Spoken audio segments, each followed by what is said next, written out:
తాకట్లో ఉన్న మీ బంగారాన్ని విడిపించి ఆ రోజు ఆన్లైన్ రేటుకి కొంటాం. Sharma gold company.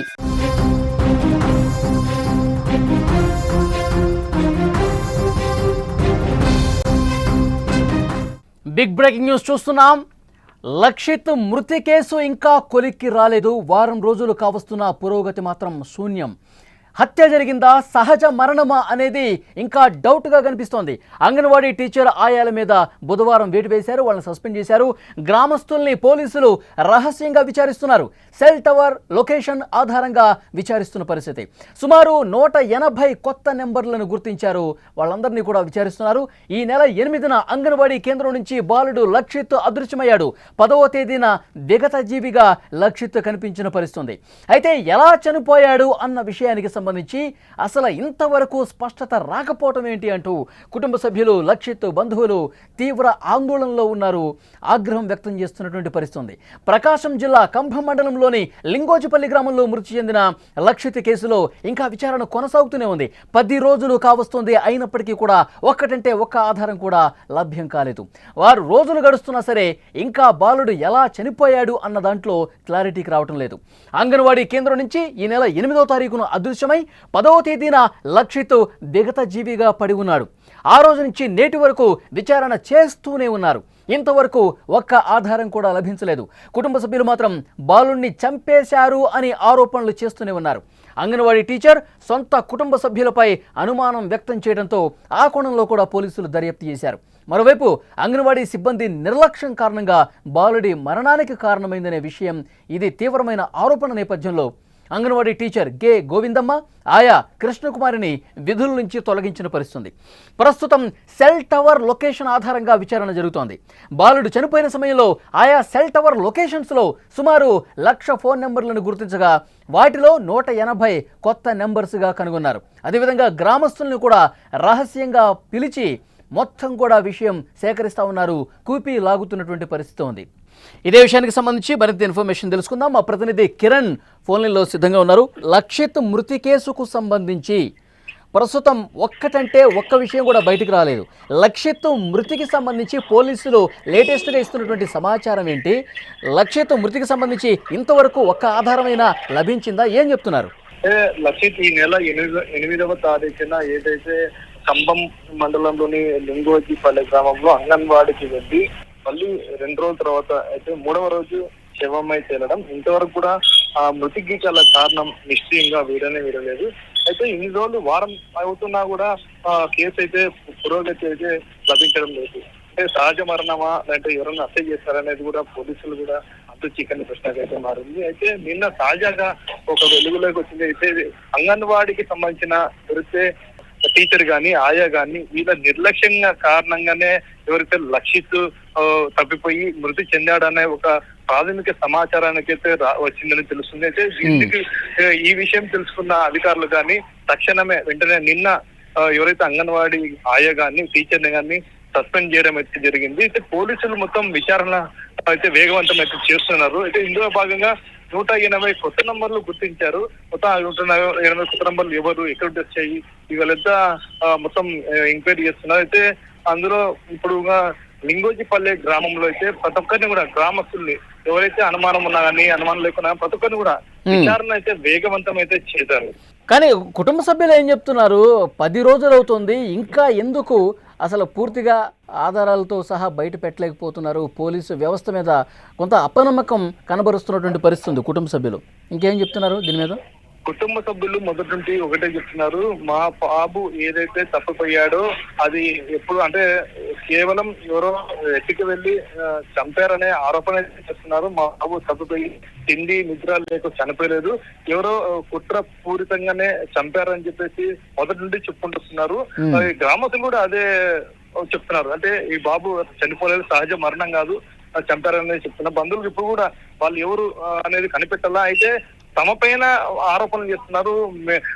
బంధువులే హతమార్చినట్టు అనే అనుమానాలు వ్యక్తం చేస్తున్నారు. సరికాదు, ఏదున్నా సాక్ష్యాధారాలు ఉంటేనే మాట్లాడండి, అప్పుడు కూడా మేము కూడా ఎవరైతే ఉన్నారో వాళ్ళని మేమే శిక్షిస్తామని చెప్తున్నారు. ఏదైనా ఎలాంటి సాక్ష్యాధారాలు కూడా లేవు. అంటే హత్య జరిగిందని చెప్పి సాక్ష్యాధారాలు లేవు. అందుకే పోలీసులు అయితే వేరే కోణాల్లో అంటే ప్రతి కోణం కూడా వెలుగులో ఇస్తున్నారు. ఇప్పుడు ఎవరైతే ఇప్పుడు మనకి అంగన్వాడీ టీచర్ గారిని ఎవరైతే ఆయా సస్పెండ్ చేస్తారు, ఇప్పుడు వాళ్ళ మీద మనకి ఎవరైతే ఇప్పుడు సస్పెండ్ చేస్తే కొంచెం అనుమానం, అంటే వాళ్ళే ఏమంటారు అనుమానం వాళ్ళు కారణంగానే బాబు చనిపోయినాడని చెప్పి ప్రాథమిక నిర్ధారణకి అయితే వచ్చారు. అది అంటే నిర్లక్ష్యమా లేకుంటే వీళ్ళ ప్రమేయం ఉందా, ఎవరైనా హత్య చేయించాలి ప్రమేయం ఉందా అనేది కూడా పోలీసులు విచారణ చేస్తున్నారు. ఓకే కిరణ్, మరింత ఇన్ఫర్మేషన్ కోసం మరొకసారి మీతో మాట్లాడతాం. అది లక్షిత్ మృతి కేసుకు సంబంధించి ఇంకా కనీసం ఆధారాలు ఇంకా లభించలేదు. నిజంగా ఇది ఎవరైనా కుట్రపూరితంగా వ్యవహరించి లక్షిత్ను హత్య చేశారా లేదంటే సహజ మరణమా, ఈ విషయానికి సంబంధించి ఇంకా ఇన్వెస్టిగేషన్ జరుగుతుంది, దర్యాప్తు జరుగుతూనే ఉంది. చాలామందిని పిలిచి విచారిస్తూనే ఉన్నారు. కానీ ఇంతవరకు ఒక్కటంటే ఒక్క ఆధారం కూడా లక్షిత్ మృతి కేసుకు సంబంధించి ఇంకా లభించలేదని చెప్పి పోలీసుల నుంచి ఇన్ఫర్మేషన్ వస్తుంది. ఈ నెల 8వ తారీఖున అంగన్వాడీ కేంద్రం నుంచి ప్రకాశం జిల్లా కంభం మండలం లింగోజిపల్లిలో అంగన్వాడీ కేంద్రం నుంచి బయటకు వచ్చినటువంటి లక్షిత్ 3 సంవత్సరాల బాలుడు ఆ తర్వాత తన ఇల్లును వెతుక్కుంటూ అదేవిధంగా ముందుకు పోయాడు, దారి తప్పాడు. ఆ తర్వాత ఊరి బయటకు వెళ్ళిపోయాడు, పొలాల్లోకి వెళ్ళిపోయాడు. 3 కిలోమీటర్ల దూరం ప్రయాణం చేసి తినడానికి తిండి లేక, దాహం వేస్తే తాగటానికి వాటర్ లేక తల్లిదండ్రులు అమ్మ అమ్మ అంటూ అతను అక్కడ ఏడుస్తూ అక్కడ పడిపోయాడని చెప్పి ఇవి అనుమానం వ్యక్తం చేస్తున్నారు. ఇదే జరిగి ఉంటుందని చెప్పి చాలామంది చెప్తున్నారు. కానీ కుటుంబ సభ్యులు మాత్రం దీన్ని తీవ్రంగా కొట్టిపాడేస్తున్నారు.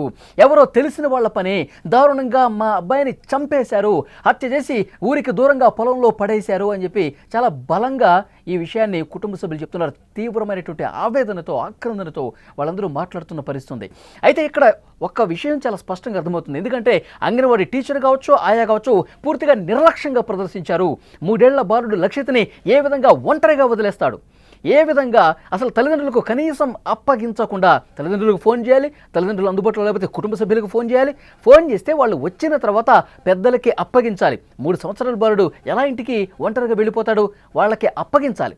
అప్పగించిన తర్వాత క్షేమంగా తల్లిదండ్రులకు అప్పగించాము అని చెప్పి అనుకున్న తర్వాత అప్పుడు మాత్రమే అంగన్వాడీ టీచర్లు అక్కడి నుంచి వెళ్ళిపోవాలి. అంతేగాని వాళ్ళని 3 సంవత్సరాల చిన్నపిల్లల్ని వెళ్ళిపోండి మీ ఇంటికి, ఇక్కడ అంగన్వాడీ కేంద్రం సమయం అయిపోయింది అని ఎంత నిర్లక్ష్యంగా వ్యవహరించారనేది కూడా అధికారులకు అర్థమైంది.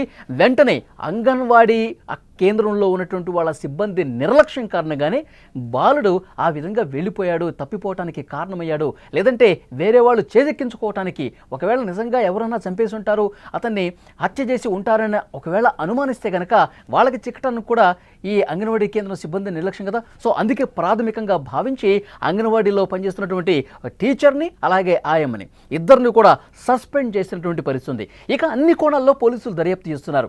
ఒకవైపు కుటుంబ సభ్యులు, బంధువుల ఆందోళన ఎక్కువైపోయింది. పోలీస్ స్టేషన్కి వస్తున్నారు. ఏమైంది సార్, మా బాలుడు లక్షిత్ మృతి కేసుకు సంబంధించి ఏమైనా ఆధారం లభించిందా, ఎవరైనా పేర్లు బయటకు వచ్చాయా, ఎవరైనా అనుమానం వ్యక్తం చేస్తున్నారా, వాళ్ళకి సంబంధించిన విషయాలను బయటకు వస్తున్నాయా, ఎవరు చంపి ఉంటారు చెప్పండి సార్ అంటూ గుండెలు బాదుకుంటూ రోధిస్తూ ప్రతిరోజు కూడా పోలీస్ స్టేషన్కి వచ్చి అడుగుతూనే ఉన్నారు. కానీ పోలీసులు చెప్తున్నారు అన్ని కోణాల్లో దర్యాప్తు చేస్తున్నాం, ఓపిక పట్టండి, కొద్దిగా సమయం పాటించండి.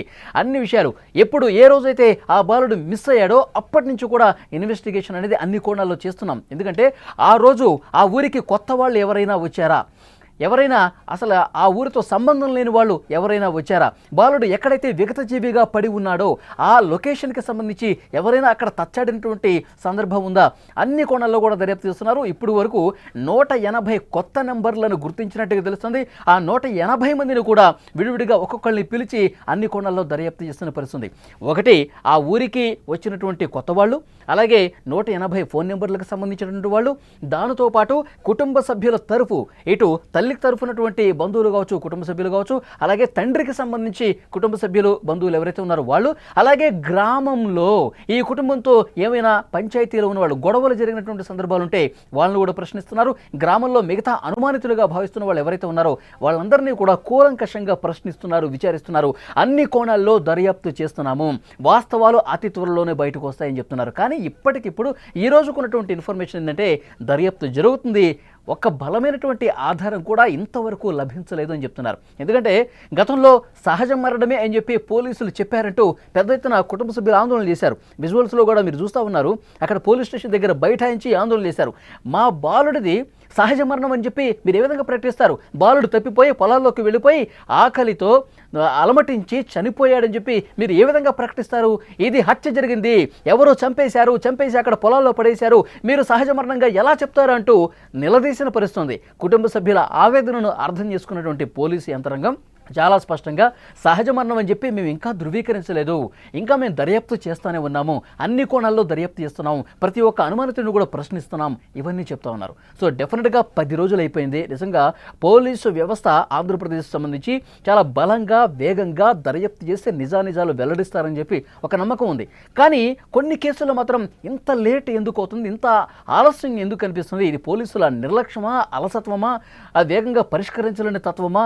దీని మీద కుటుంబ సభ్యులు నిజంగా బాధితులు ఎవరైతే ఉన్నారో వాళ్ళు క్వశ్చన్ చేస్తున్నటువంటి పరిస్థితి ఉంది. నిన్న ఇన్సిడెంట్ మనం చూసాము.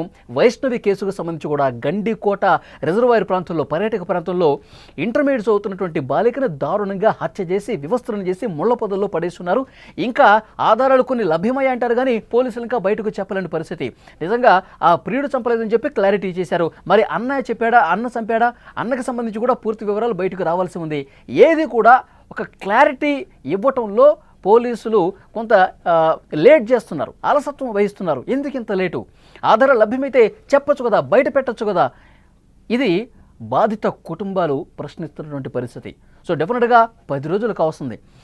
నిన్న మంగళవారం కాకుండా అంతకు ముందు వారం మంగళవారం అంటే 8వ తారీఖు.